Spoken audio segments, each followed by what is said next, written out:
Once you level up in life, you will receive a spiritual attack like no other. People in your life will try to convince you that you putting yourself first and going for something in life is somehow evil, wicked. You finally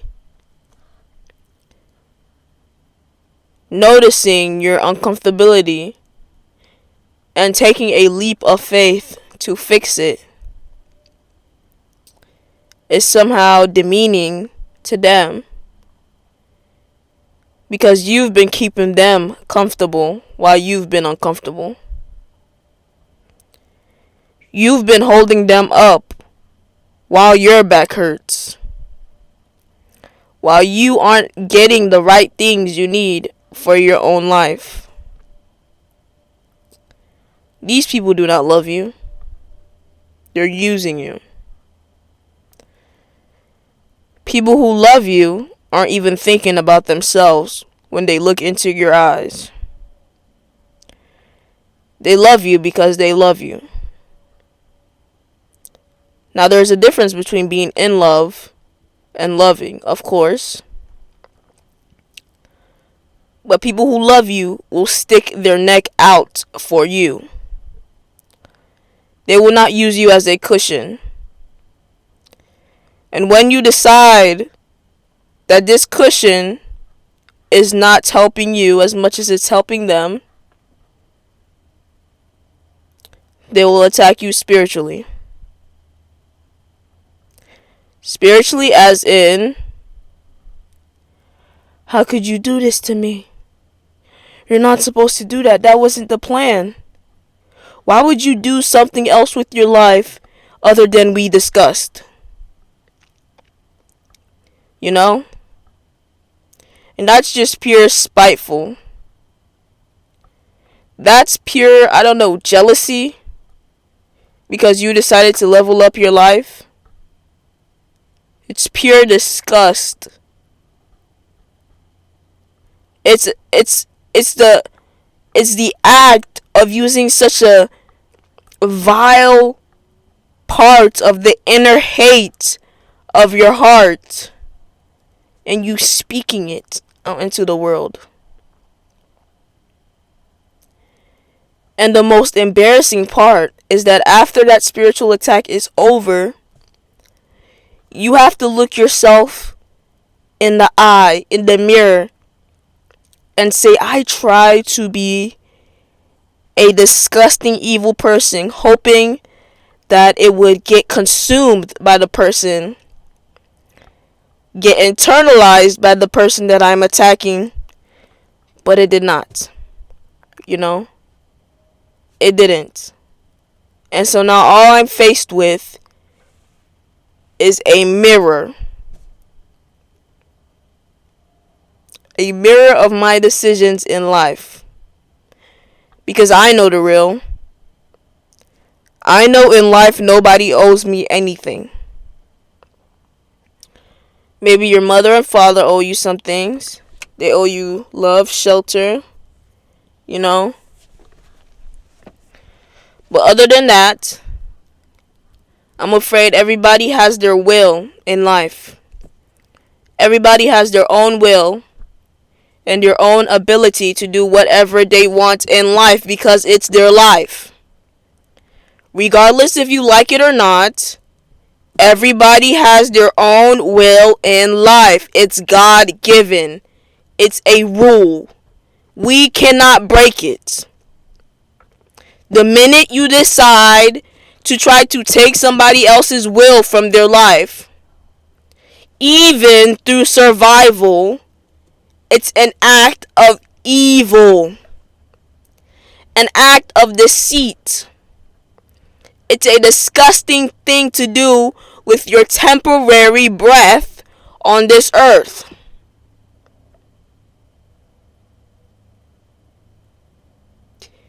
You will not be proud of yourself for doing that. You might think you succeeded, but in the real life that everybody lives in, you did not. You did not take one step up. As you deceive others, you deceive yourself. As you lie to others, you lie to yourself. As you manipulate others, you manipulate yourself.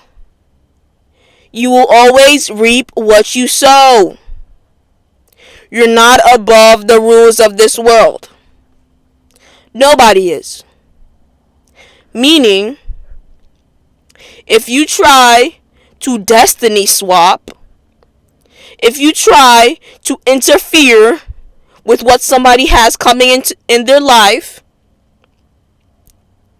the ruler of this earth sees it. Whether you want to believe or not, it's real. It's real. So I say this to say that nobody's bigger than the program. So follow the program and grow.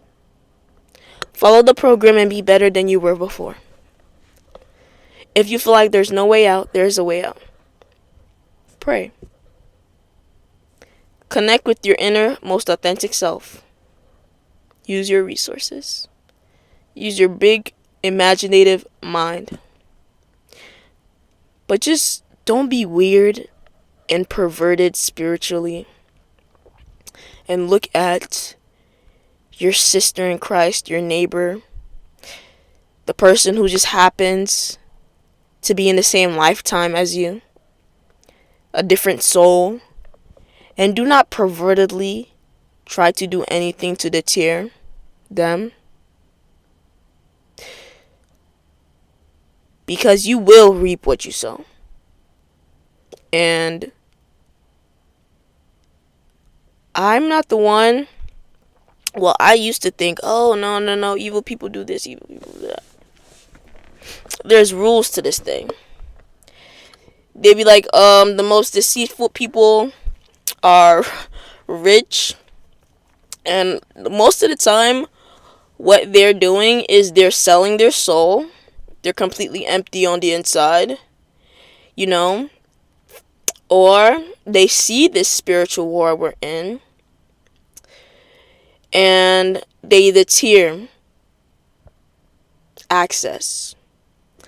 Like I would say, they deter the access to people who know them.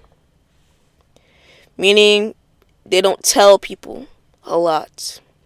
And if they do, it's a very white lie, or it's a deterred truth.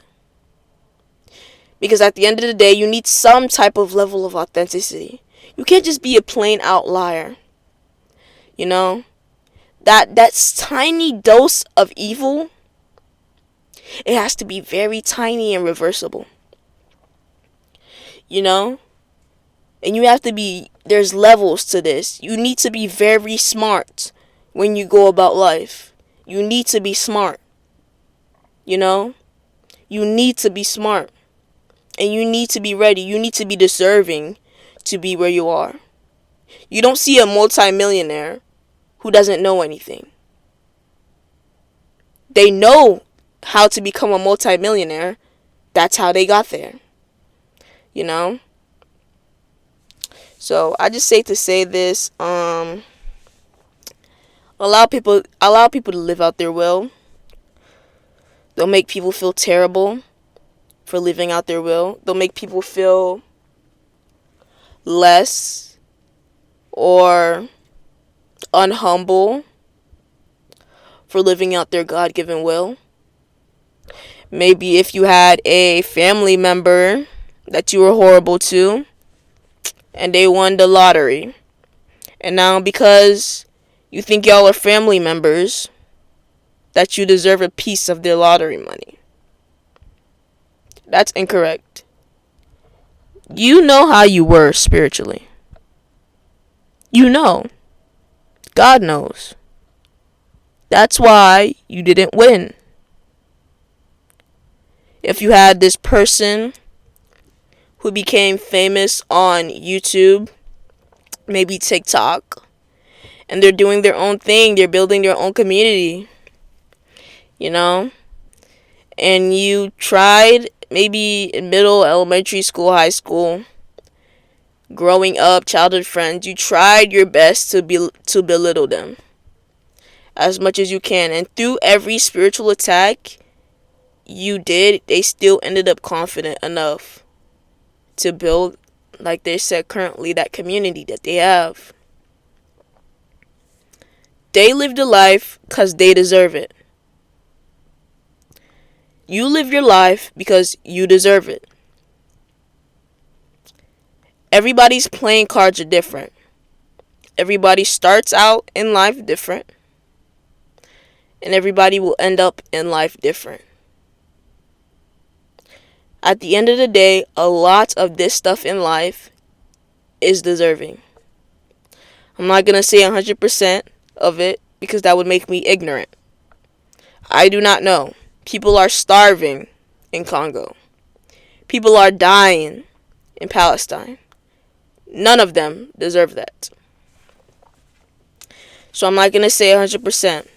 But when it comes to spiritually, when you see somebody who gambles and they lose everything, they knew the risk. When you see somebody who smokes all the time and gets cancer, they knew the risk. When you see somebody who eats entirely too much and they get diabetes, they knew the risk. So a lot of things in life are deserving. And if you try to put your hand out to intercept somebody's path, you might get their karma. You probably are not getting what they deserve. And say you steal that lottery ticket from your cousin. And now you're a millionaire. But you don't understand that your cousin has been reading business and financial intelligence books for the past 6 months. Because their spirit just told them to. They didn't know why, but they trusted in their spirit. And now currently when they won that ticket, they have now an undeniable trust in their spirit. And they have a financial intelligence. But you just swapped with them. Now you have that money. You don't know what to do with it. You're super excited. You go bursting out in money. You feel like you're in heaven. Constant euphoria. And the euphoria starts to smelt down just a little bit. Just smelt down just a little bit. And you feel a need to chase that high. And now you're doing a little bit more weed. Now you're drinking a little bit more alcohol. You're doing, cocaine now. And you're just chasing and chasing and chasing and chasing. And you finally crash. And now you are below where you started. Your cousin's fine. They've been trusting in their spirit this whole time. Maybe they got a good job now. The spirit was like, oh, hey, we'll deal with your cousin. We'll deal with your sibling. Here, just do this job for now. And next year you'll win another lottery ticket. It's okay. And now you're crashed. And now you're a drug addict. You're not even that jealous cousin anymore. Now you're a drug addict. But that's all I have to say. Everybody stay in their own lane. Listen to your spirit. Grow each day. Love yourself. Goodbye.